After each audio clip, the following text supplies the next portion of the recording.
Israel తన దాడులు కొనసాగిస్తోంది. Even నిన్న చర్చల సందర్భంలో కూడా లెబనాన్ మీద దాడులు ఆపాలన్నటువంటి ఇరాన్ ఒత్తిడి, అది లెబనాన్ మీద దాడులు కాదు, లెబనాన్ మీద చేయట్లేదు, లెబనాన్లో ఉన్నటువంటి హెజ్బుల్లా తీవ్రవాదుల మీద ఇజ్రాయెల్ చేస్తుంది దాడి. ఎందుకంటే హెజ్బుల్లా తీవ్రవాదులు ఇజ్రాయెల్ని నాశనం చేస్తామని పంతం పట్టారు కాబట్టి వాళ్ళ నాశనం ఇజ్రాయెల్ చేస్తుంది. ఇప్పుడు తాజాగా మరొకసారి విరుచుకుపడింది హెజ్బుల్లా మీదన. హెజ్బుల్లాకి సంబంధించిన బీరూట్, లెబనాన్లో ఉన్నటువంటి బీరూట్ రాజధాని ప్రాంతం మీదన పెద్ద ఎత్తున దాడులకు దిగింది ఇజ్రాయెల్ ఎయిర్ ఫోర్సు.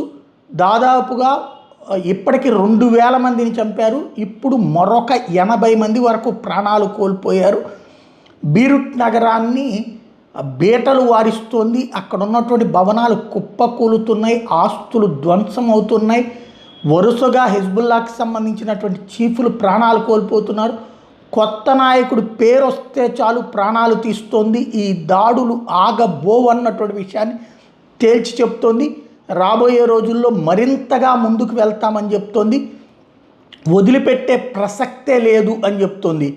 మరొకసారి అందరూ కూడా ఖచ్చితంగా ఈ వ్యవహారాన్ని దృష్టిలో పెట్టుకోవాలన్నటువంటి విషయాన్ని తేల్చి చెప్తోంది.